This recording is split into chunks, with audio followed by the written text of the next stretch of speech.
show her blast. Yes, keep it going. Keep it going for Sean. Oh my gosh. Welcome to Closet Cases, the show where LGBTQ comedians and performers tell their coming out and transitioning stories live on stage and later go deeper into a podcast. Today we have Adolpho Blaire, who's an incredible actor, singer, dancer, and director, and he's known in the comedy scene as Turner and the dance duo Kicker and Turner. So let's take a listen to his coming out story. This is my first time at the rodeo.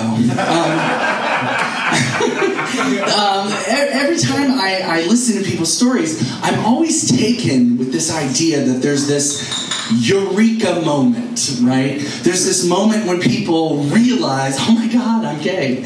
Oh my God, I'm different. Oh my God, I have something that is a different experience than everyone else, whatever that is.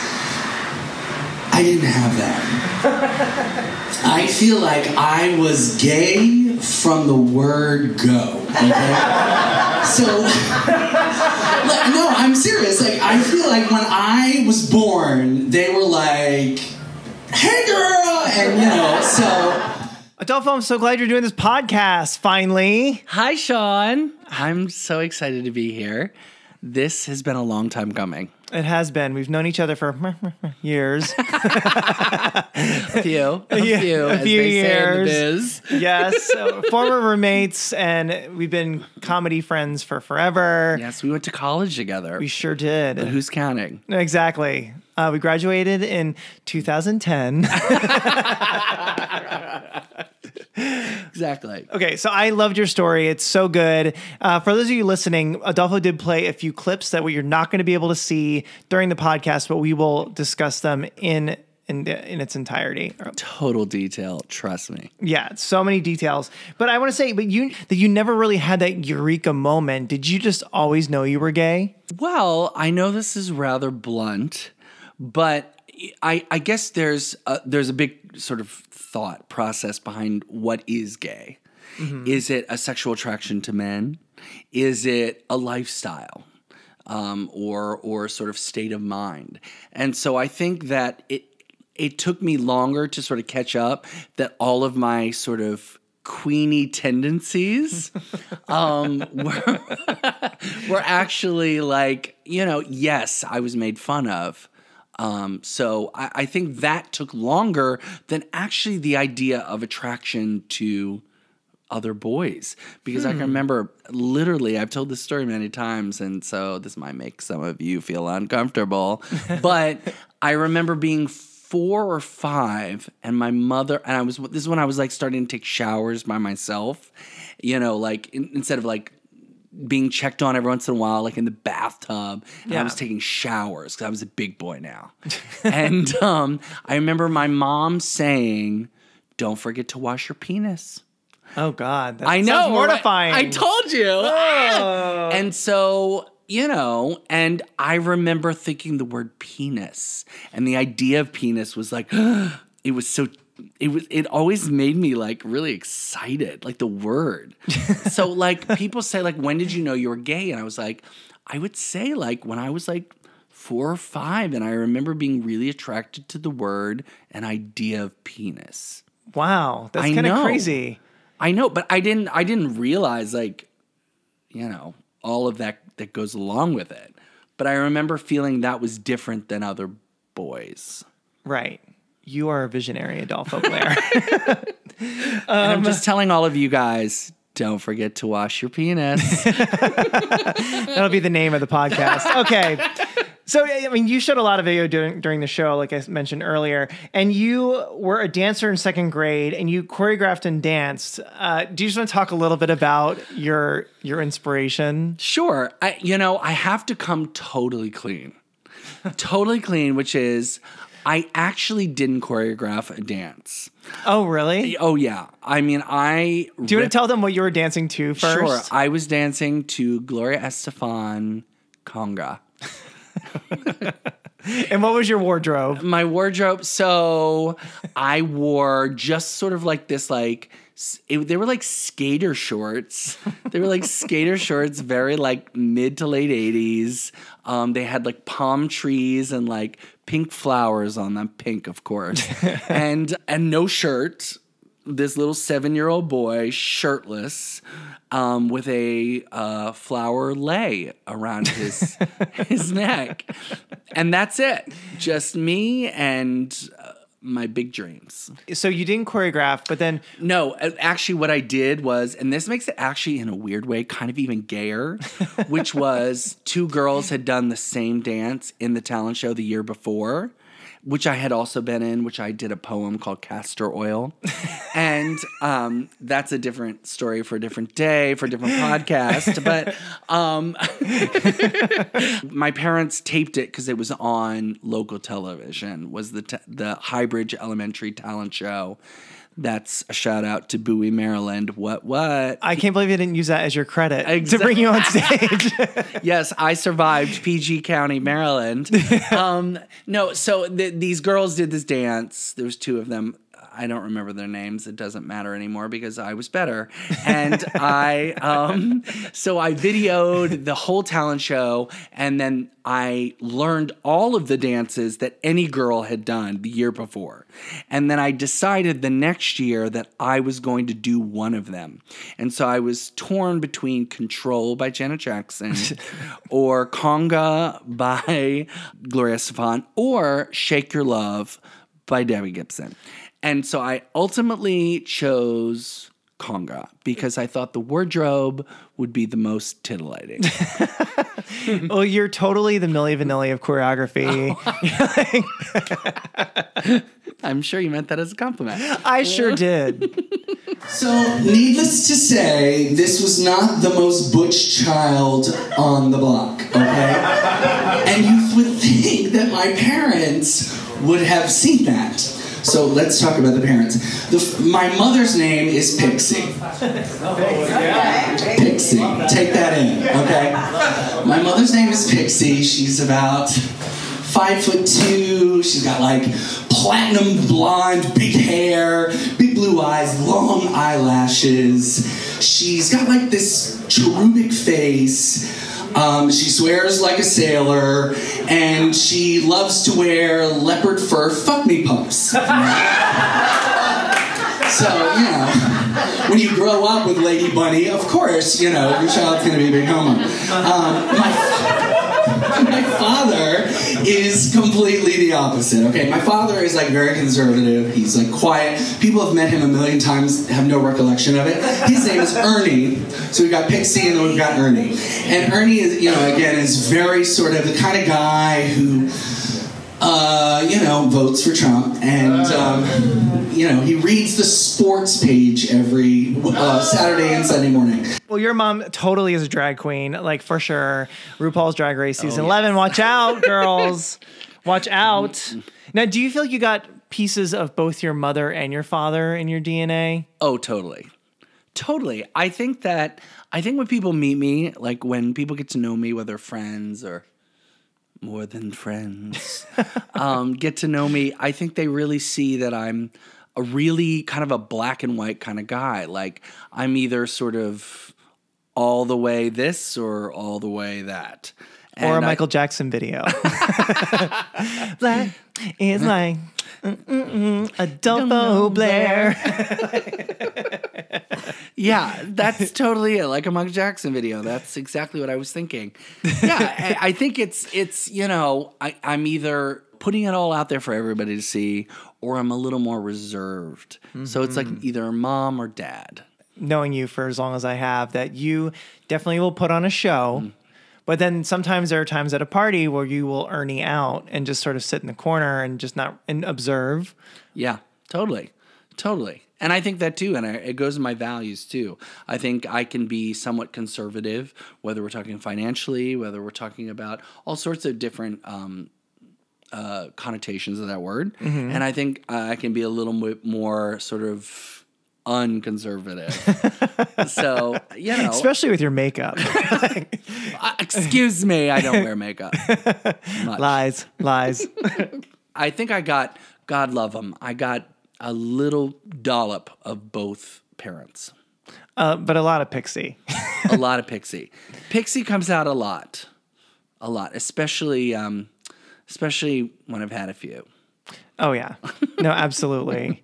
This queen. Wait till the end of the podcast. We're having vodka sodas right now. I don't know what you're talking about. I don't drink. I'm on the wagon. Paint your wagon. All right. One of my earliest memories was when I was probably about 4, and I would get up on Saturday mornings to watch a rerun on Saturday mornings. And so I would come downstairs into our basement wearing a white V-neck t-shirt, cinched in with a belt, white tighty whities, showing off my legs, blue rubber rain galoshes, and like a little rope that I would like put underneath my belt. And I thought it was cute, okay? And the entire thing was overdressed with like a bathrobe, which to me was like a Diane von Furstenberg wrap dress, you know?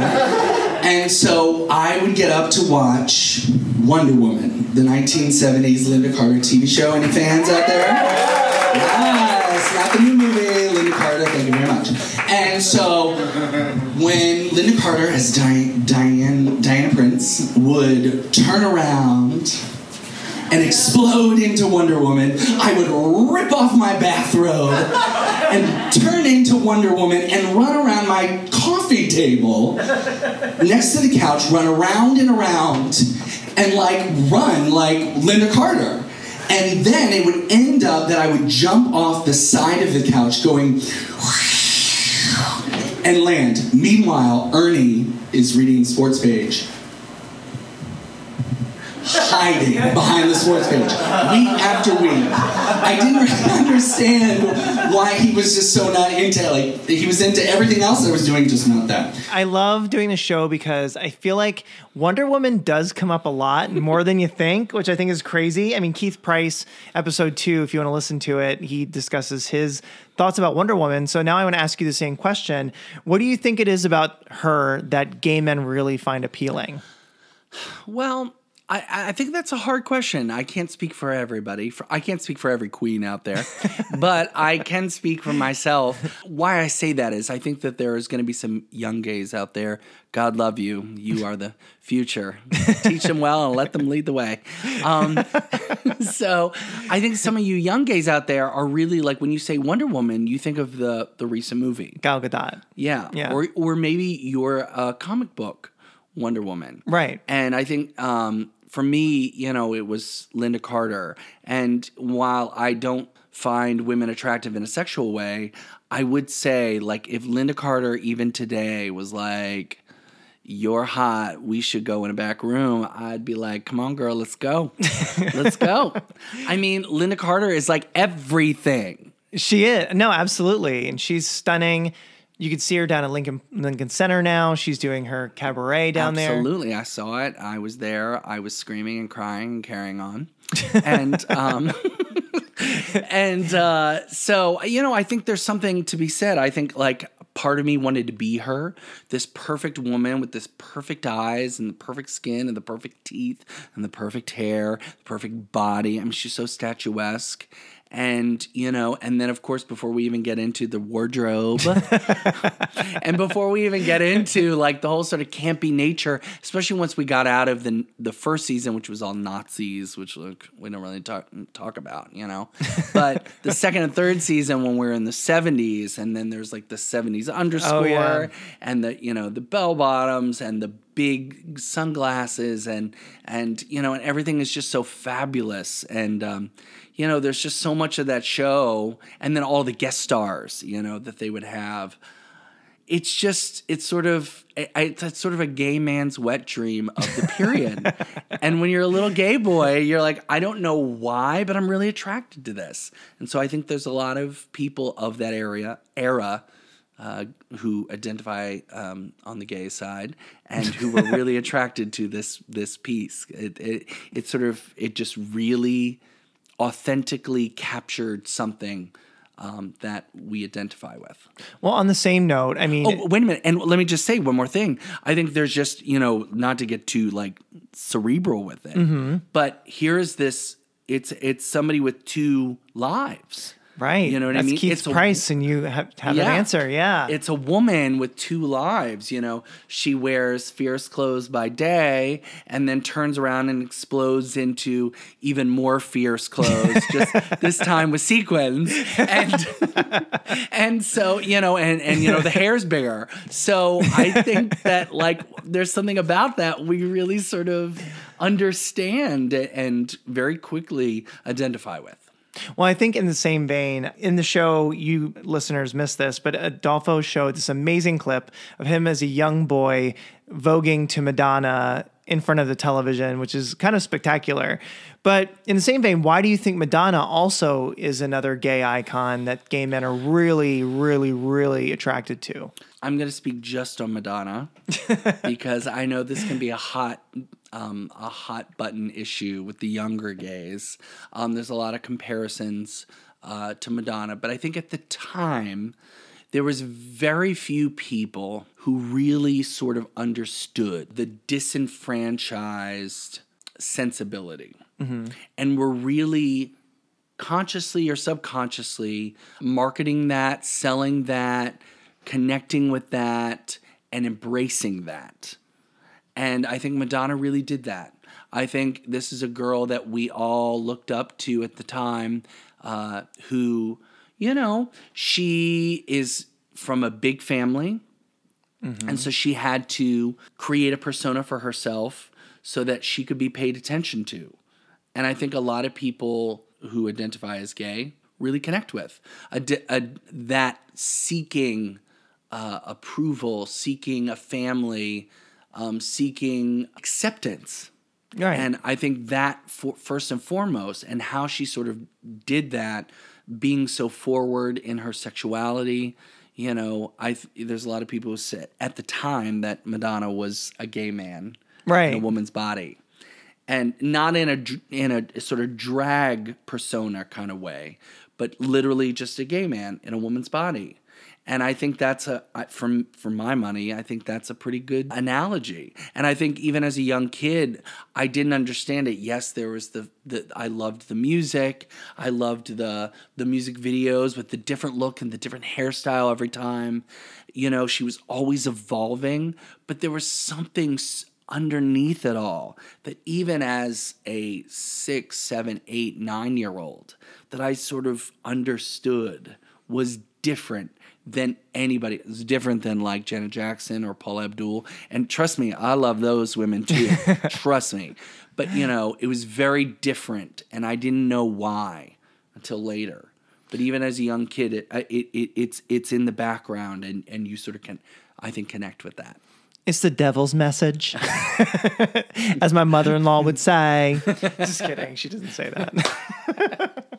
Yeah. So, you know, I think by the time Vogue came out, both the music video of Vogue and then later the live performance on the VMAs, the Marie Antoinette Vogue. And for any of you queens out there who don't know either of those things, YouTube it. Exactly. As soon as this podcast ends, you need to go look at it because it is a lesson. You know, both of those things were defining moments for me. As inspirations as a performer, as inspirations as a person. It was just so different. And, you know, yes, we could get into a whole long conversation about, you know, ripping off subcultures. And, but I really, really, really do stand by that work was pretty brilliant. The music, the look, the feel, and the educating everybody on this fierce dancing that would, you know, just continue to make its way to the forefront of culture. Watch Pose on demand on FX. Right? Yes, Billy Porter, I'm looking at you. And the walk to the camera. There were so many warning signs.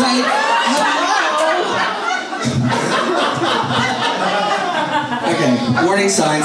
So for anybody listening out there who maybe has a child, I don't think anybody in this room, but anybody out there in listening land, I'm just going to give you a few tips, a few warning signs. These are all true. If these happen to show up, your child maybe is a homosexual man. Just saying.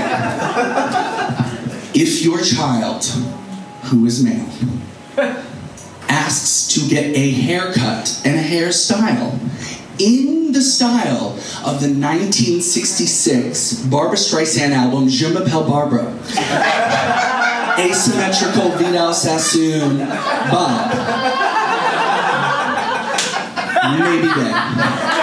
Just throwing that out there. I don't know. I don't want to lump anybody. I mean, Number 2, if your boy wants to take up ice skating, that's not the joke. If your boy wants to take up ice skating because he was inspired by the 1991 made-for-TV movie On Thin Ice, the Thai Babylonia story, he may be gay. If your boy cannot ice skate and realizes this and instead switches to rollerblading in the style of Olympic ice skating and enters himself into the tumbling show to a dramatic Madonna song, here is the video. Okay, again, what you missed was probably the most amazing video I've ever seen in my entire life. A young Adolpho rollerblading like Thai Babylonia in a high school auditorium. It was not high school, it was a middle school. Oh, middle school. It makes it even worse. It's like the bleachers are only like half size. They're not even like full, high school size where all sorts of dirty things happen underneath them. This was like half size bleachers, and there's me like rollerblading in a black outfit which had green sequin stripes down the side of my legs. It's so crazy and ridiculous. And also the bravado that you had rollerblading to Madonna's Oh Father. Such a dramatic song. You are selling it, like you are owning every ounce of it. So how did you talk about the crowd that you thought they looked like, wait, what's going on? But do you have a little more insight into how they reacted to it? I think I don't. I mean, I don't remember. I was sort of made fun, especially in middle school. I was really, really, really made fun of. And the irony of all of that is that I went to a creative and performing arts elementary middle school. So you think they would be more welcoming of those of us who are different. But no, I for some reason I felt like I was really, really singled out. And so I was unhappy a lot. And it's interesting to look back at those videos, particularly that video and even the Vogue one too, I think, because there's such an innocence to the performance style. Absolutely. It's just sort of jumping in with abandon and really just living, like #living. And, and it is. It's like you look at this little boy you're like, oh, girl, you was gay. You were just gay. And here I am. I'm on this podcast and I'm living to talk about it. And, but I'm doing Oh Father, which is one of her more melodramatic tunes, but it's one of my favorites. So, again, if you haven't watched the Oh Father video, it's one of the best music videos ever. We can talk about that in a later podcast. But I just sort of jumped in and I was like living, and I don't know why. I no one said anything to me afterwards. Did your parents know what you were going to do? Yes. What did they have pause? Okay, they knew I was. My dad wasn't there. My mom is the one who made that video, and she took the day off of school. My mom's a school teacher. Was a school teacher before she retired, and so she took the day off. I don't know why. I guess she thought it was really big. Because usually my mom was not the person to take off of school. It was during the day. So. But part of it was, I saw this movie, and I have to just say, again, for you younger people out there, you were like, who the hell's Thai Babylonia? What? I don't know who Thai Babylonia is. And I hate you. Thai Babylonia was a pair skater in the late 70s, early 80s. And she had a partner, Randy Gardner, and they were going to win the Olympics. They were going to win the Olympics. It was a big deal. You know when Olympics come and there's those big favorites, and they were going to win, and they went on the ice, and Randy had an injury a few days before the Olympics, and they had... Poor Randy. No, and it's serious. And the day of the Olympics, they weren't sure he was going to be able to skate. And so they put like some kind of drug, a numbing agent, into his leg. To numb like his injury. And so they go out on the ice to skate, and they're warming up, and they do a big jump, and he falls. Oh God! And no one told Ty Babylonia. So, anyways, long story short, they ended up having to withdraw from the Olympics. Can you imagine your whole life builds to this moment? You're Ty Babylonia, and the only reason you don't get to compete in the Olympics is because your partner is injured. And anyways, so instead of getting the gold, she got a Lifetime movie out of it. So. Well, that's exactly it. They made a made-for-TV movie. It was in 1991. It was very melodramatic, of course, speaking to my interests and taste palette. And it was called On Thin Ice, the Ty Babylonia story. I already said that. And to me, everything about it, besides the melodrama, but just like the ice skating and the sort of graceful nature and the bravado and pageantry that comes with ice skating, especially a pretty woman ice skater, was very interesting to me. And so, going back to the rollerblading, I think that's what I thought I was doing. To me, I invite all of you out there to find something that makes you passionate. And to me as a child, as a 11, 12-year-old, let me think, how old was I? 12? 11. Adolpho, don't give too many ages. They're going to figure out how old we are. It's fine. No, it's fine. So maybe 11. I think... I think, being on the floor of the gym and just letting go and connecting to that and not caring what anyone thought. Right. You can see it. It's like, it really is an amazing feeling.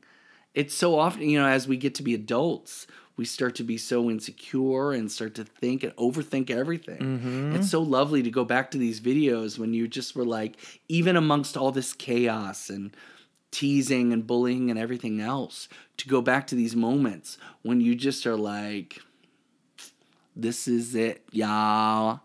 Well, Here I am. Did you actually realize how non-traditional you were in that male role?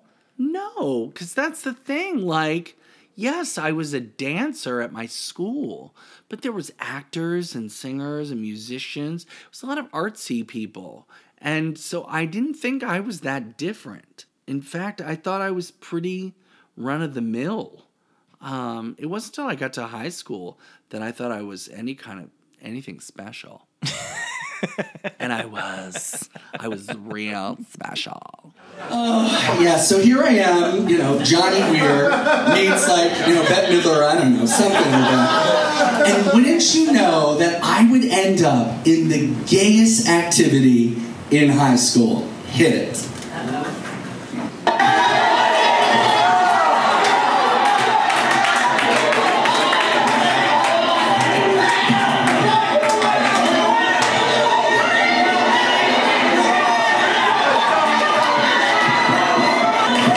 Wait for it.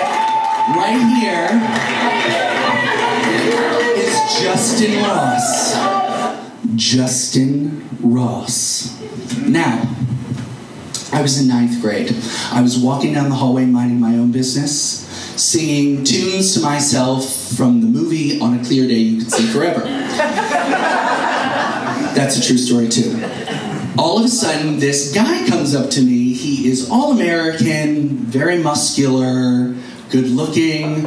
He has this sort of resting, dumb as rocks face. Needless to say, he would be my type for a long time. That's a different show. We'll talk about that in some other performance. However, so this guy walks up to me and says, "Hey man, what's up?" And I was so.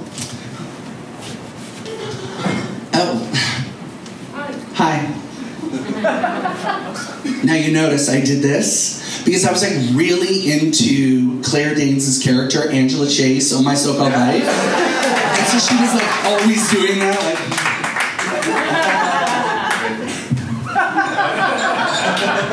So I did that even though I didn't even have hair, like as short as it was now. And so I said, "Hey," and he said, "So," and he sticks his hand out and he feels my chest. He's like, "You're pretty solid. Do you work out?" And I was like, "No."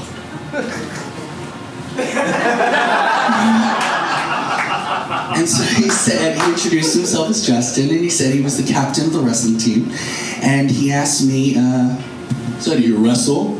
And I said yes, because I had wrestled with this boy in the back room of the bowling alley. But again, different story. And so he's like, "Oh, yeah, well, what weight class?" And I was like, "Oh, I'm sorry, I didn't understand the question. You mean like actual wrestling?" No, I don't wrestle. And he said, "Well, you should stay after school. We're going to be wrestling."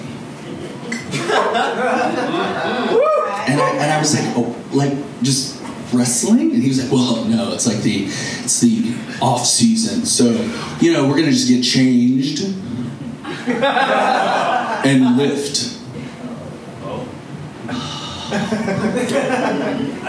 So I joined. And I joined wrestling. And I fell in love with Justin Ross, the captain of my wrestling team. And I had this secret. I didn't think that I thought everybody already knew I was gay, but I had to tell somebody. So I decided to come out to my best friend, Katie, who was my fag hag at the time. She didn't know that, but she was my fag hag at the time. And so I was really nervous. It was second semester, and we were in the library in the morning before school started. And I said to her, "Katie, I have a secret to tell you." And she said, "Oh, I love secrets." "What is it?" And I said, "Oh, well, I can't say it. So let's play a game." And she was like, "Oh, I love games." And I was like, "So you have to guess my secret." And she was like, "Oh, you're gay."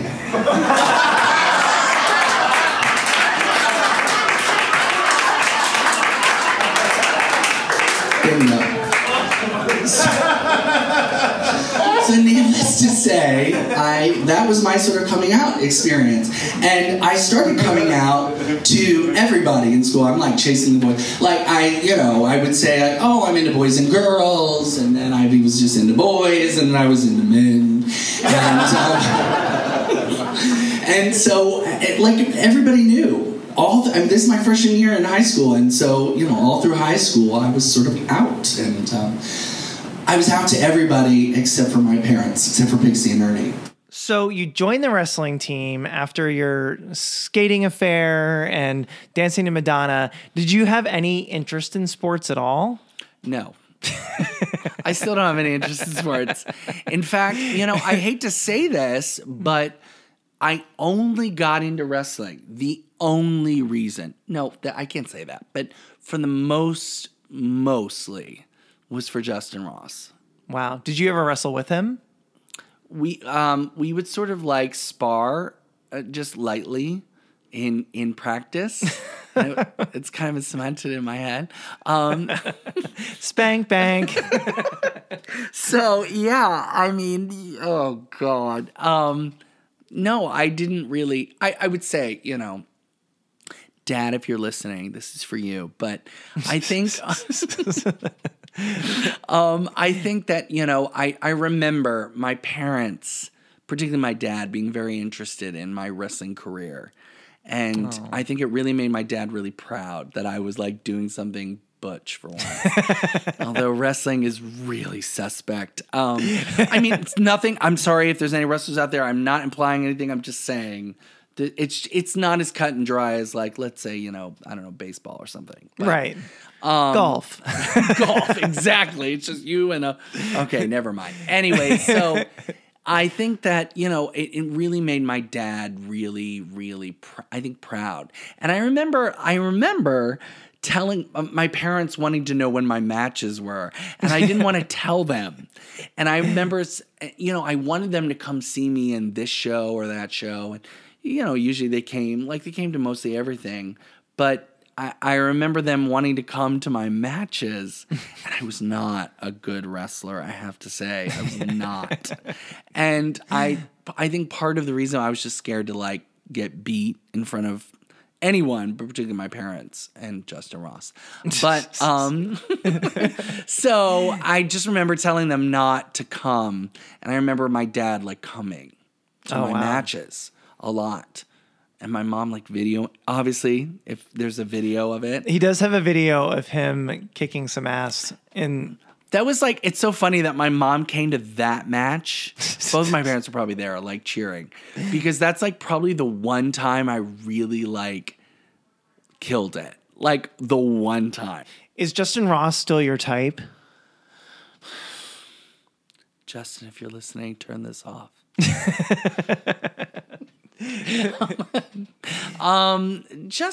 I think yes. I think Justin really set up my type. I don't want you guys to like Google him, but it's gonna be, you're gonna do it anyway. So, Justin Ross ended up being a Maryland state politician. Oh. Yes. Whoa. Yes. And go out and vote November 6th. Exactly. Well, he's no longer. Oh, this will be published after November 6th. So never mind. Okay. So yes, he ended up being a politician, and I think in a weird way, I've always sort of hoped and prayed I'd become a senator's wife.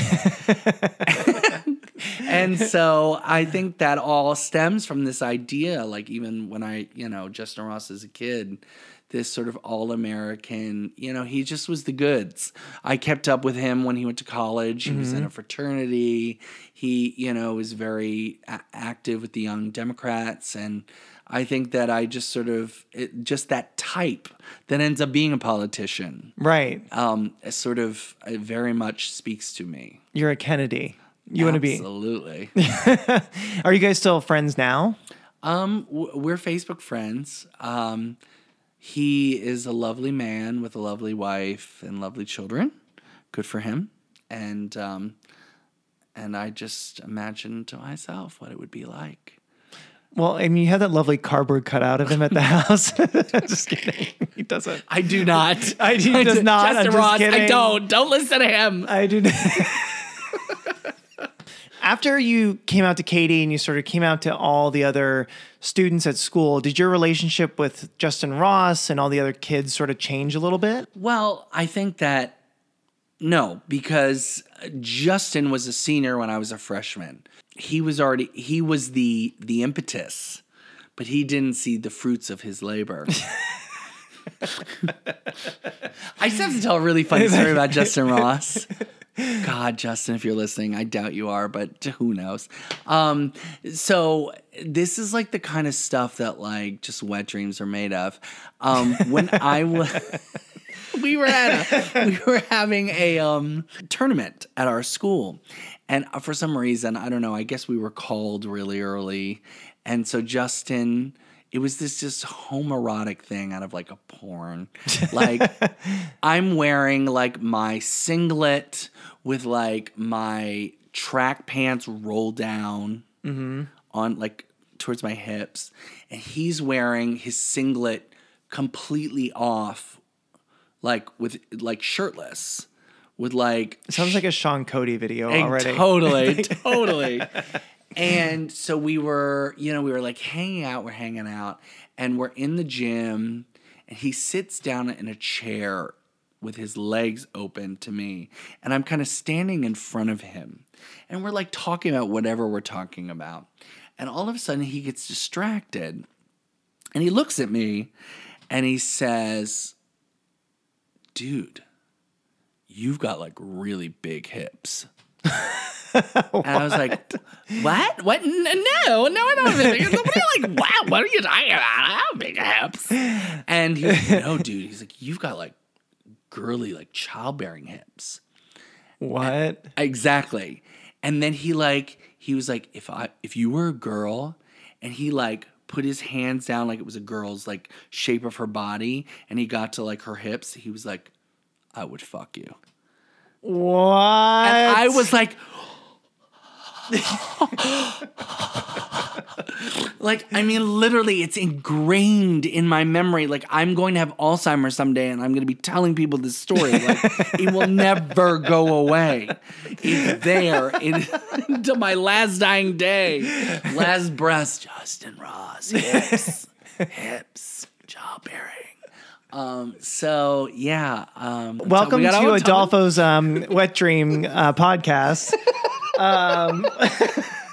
I'm sorry, I just had to tell you all. It was really important. No, that isn't important. Now, did your relationship with Katie change after you came out to her? No, or any of the other students? She was new. She recognized the Queenie symptoms, right? And so she totally knew. I mean, like everybody knew. And to some people, I sort of came out at first as bi, but it was like testing the waters, just to see, because in my head I was like, oh, I'm fooling them all, and I was fooling no one. And so no, I mean, it was fine. And again, I went to a high school in Maryland. God, I was so lucky. It was the antithesis of my middle school. I went to a science and technology high school. Thank you, Mom and Dad, for insisting that I go there. And I went to a science and technology high school with a very sort of intellectual crowd, and they were very, for their age, very worldly and open for the most part. It was a very diverse school, diverse ethnically. I think I was very lucky, because when I came out, there was not really anybody else that was at least openly gay in my school, but people were ready, and so it was a very positive experience, and it was not an experience that shocked anyone, but, again, I thought I was Madonna, so. And everyone thinks she grew up in Detroit. Exactly. And I was very lucky. And it was, for the most part, it was positive, and it helped me to become the gay I am today. I kept sort of wrestling with this idea of like how to tell them. I don't know why. I mean, obviously, it was not a secret. So I said, I'm going to just wing it. I'm going to just sort of, when it feels right, I'm going to say it. Cut to Christmas. And Christmas, sophomore year in college. We had had a lovely night at a party. My mother had a few eggnogs. We came home, and I was so excited because it was Madonna-rama on VH1. Tis the season. And so we get home, I rush in the house, I go downstairs, I turn on Madonna, I'm hoping for Dear Jessie, but it's somewhere around Gambler, Dress You Up era. And they're playing like all her videos in a row. And so I am like glued to the TV screen. And about 15 minutes later, my mother comes downstairs, and I had told her that we had to leave the party because it was Madonna-rama. And so she comes down, and she like looks at the television, and she's like, no, turn it. Miracle on 34th Street. And I was, no, I'm watching this, Mom. And she was like, hello, it's Christmas. And I was like, hello, it's Madonna. And so there was a little bit of a standoff. And so finally my mother says, I don't know why you want to watch this. What are you, a fag or something? I know. So I didn't think about what I said. I just let my mouth make the words. And I said, yeah, I'm a fag. I'm a big fag. And we're going to watch Madonna! That is totally true. And so my mother was like stunned. She didn't say anything. And so we sat there like watching, like, I don't know, Express Yourself or something. I don't know. And I think she kind of got up and she left. And we got up the next morning and we had a conversation about it. And she said, I know I'd had a few, but I seem to remember that you said we're gay. And I said, yeah, I'm gay. And so we had a heart-to-heart, and I told her that I was a bottom, and it was fine. And that's true, not a lie. You know, and as you do. And it was great. And so it was still, you know, it was still a little touch and go for about 5 years. And I remember the moment that I knew that we were totally good was just down the street. There was another gay establishment, and my mother was there. They have karaoke on Tuesday nights. I took her. The drag queen who was running karaoke was like living for her. The crowd was living for her, like they were cheering her on. She's like doing her Mae West impersonations. She's belting like Ethel Merman. And so she finishes and she goes to the bar and like everybody's buying her a drink. And like meanwhile, I'm sitting there totally, you know, not being paid attention to. So my mom has like 3 drinks in front of her and she turns to me and says, in this Mae West voice, oh, there's nothing like a few queens to cheer a girl up. And that is my time. Thank you so much.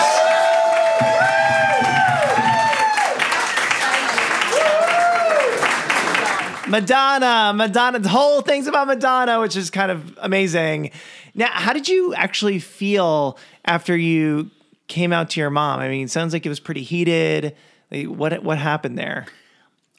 It was more of a relief. I think a lot of people feel that. It was a big relief for me. Like, it was finally like the person, you know, that I needed to come out to. Yeah. So it was like, I'm not a person on the whole who sits around sleepless at night after something happens or before something happens. I kind of throw caution to the wind and live each day and just sort of take each moment as it comes. Hallmark cards, here I come. And so, you know, I think like it kind of happened and I was more distracted with the Madonna Rama than I was with actually what had happened. And that, you know, I remember going to bed and not thinking much of it and then getting up and being like, oh my God, I just came out to my mom. Oh my God. So, you know, and then the dread of having to meet my mom in the kitchen or around the next day was more of like when I got up and was taking a shower, like, oh, I'm going to have to deal with this. That's when it kind of settled in. It wasn't until really the next day. And then when was that before or after Presents? Oh, I don't know. I guess it was before. It was before Presents. And so I remember we like sat in the living room and that's when we had our, you know, sort of more heart to heart. And I was so forthcoming with mine. This is unique to, I think, every story that I've heard in the, 10 years that 10 years ago when I was doing the show. I feel like I've never, ever heard anyone say, I came out to my mom as a bottom. I don't know why I shared that information, but I felt it very pertinent, and I thought it was something she needed to know. And obviously now I realize not so much. I don't know why. I don't know why I told her that. I think I was just sharing. I think there was just a lot. I remember at the university that Sean and I went to, we went, there was a sort of gay support group. Yeah. I don't remember. GSA. No, GSA's government. It wasn't GSA. It was like some weird name. I don't remember anymore. I feel like the whole school is so gay. We didn't really need a support group. Exactly. And I remember going just because, like, I don't know. I thought it would be interesting. And maybe I would try to get a date. Main reason. No. Well, maybe a little. Anyways, I went and before this all happened, and I remember telling them that I wasn't out to my parents. And everyone was like, what? Like, everyone was so good. There was like this puzzlement in the room. Like, how is this even possible? And so, and I was just like, no, like, I'm not. Like, I don't know what to say to Pixie. Like, and so there was the point of that story is that there was a build-up. There was a build-up to that moment that I had been kind of role-playing in my head of what I would say, what I wanted to say, what I wanted to get off my chest. And so by the time it actually happened, it was reactionary, so I didn't really think about it. And then the next day when we discussed it before Christmas, that's when we were like, that's when I just overshared. It's just, I had all that role play that I had played. I didn't really decide on a script. I just decided on talking points and things that I might like to share. And then I just sort of winged it. And we see what I came out with. Mom, I'm a bottom. Right. And I've now, P.S., just for all of you listening out there, I've kind of worked past that. I'm versatile now. Oh, changes. Just saying, if any of you are looking for a date, I go both ways. Anyways, that's not the point of this podcast. So I'm just saying, it was a crazy moment, and I will give everyone the advice that perhaps you don't speak to your sexual proclivities with your parents. That I think is a very good piece of advice. Now, when did Ernie find out that you were gay? Was it pretty soon after? Yeah, oh yeah. Pixie told him right away. But again, I go back to, I think that's why, like, I've never said to my dad ever, Dad, I'm gay. Like, again, I go back to the moment. I'm sure there was moments before this, but my first moment that I'm like, when I look back and I'm very sort of cognizant of it, is running around the coffee table as Wonder Woman in my tighty whities and my father hiding behind the sports section. I think that, again, Ernie was always very aware of what was going on. So, but, I didn't need to necessarily have the convo with him. And by the time, my mother, when she found out, she did all the dirty deeds for me in telling him. And so, we talk about it now but it's not like I've been like, I need to come out to you, Dad. Right. Then was your mom, it seemed like she might have been the most shocked out of anyone. I think my mom wasn't shocked. I'm definitely in denial. Right. I mean, come on, girl. She's definitely in denial. It's funny because I've been working on a project in my house where I am taking all these old videotapes and digitizing them. And then every time it's something kind of bizarre or of note, I'll send my mom the Dropbox link. And I found this video of my mom's brother getting married when I was probably 12 or 13. 13, I think. And my mom wrote back. It's so funny that I look at it, I don't even notice it anymore. And my mom, it's a video of me dancing to What a Wonderful World by Louis Armstrong at this wedding. And I'm dancing with some pretty girl who was 19, and I'm 13. And I am twirling and she's twirling me out. And my mom wrote back, it was wow, you were really effeminate. I can't believe I didn't see it. Literally, that's what my mom wrote back. Your mom is gay blindness. There was a whole long video, and all my mom was wow, you were really effeminate. So, anyways, I think that to answer your question, I think that my mom, she had a lot of defense mechanisms up. I'm an only child. I never said that, but I'm an only child. I come from a very small family. My mom doesn't have really any children on her side from her brother. And my dad only has a few kids. But on the whole, like, my family's very small. So I think there was a pressure growing up of being, the perfect kid. And keeping the family line going. I know. I drove you to too many abortions in college. Just too many. I didn't really want to get into all that, but yes. So yeah, I think that God loved Pixie, but once we finally got to it, she's really come around. That's really what it comes to. I love the end. Yes, and I can attest to that I've been with Adolpho and Pixie in the bar where Pixie is cock blocking us all. That's basically what she's doing. It's true. It's like, if you have not experienced Pixie getting up and doing karaoke and making sure that she interpolates Mae West impressions. And no matter what song she's singing, it doesn't matter what the style is, Mae West works. And it is a gay man's wet dream. That and Justin Ross. There we go. And Adolpho, thank you so much for doing this.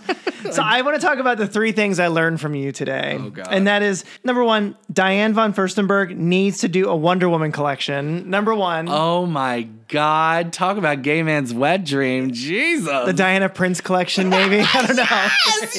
Yes! And then number 2, your mother is actually your drag mother, too, which is kind of crazy. I think so. Yes, she is. She didn't name me necessarily, but she certainly taught me a lot of fabulosity. She sure did. And then number 3, VH1 needs to bring back Madonna-rama. Oh my God, Sean, that is like the best thought I've ever heard in my entire life. Like, when was the last time you watched Madonna-rama? And if you've never watched one, you're probably 12. You're probably 12. So yes, Madonna-rama, I'm on board. I'll host it.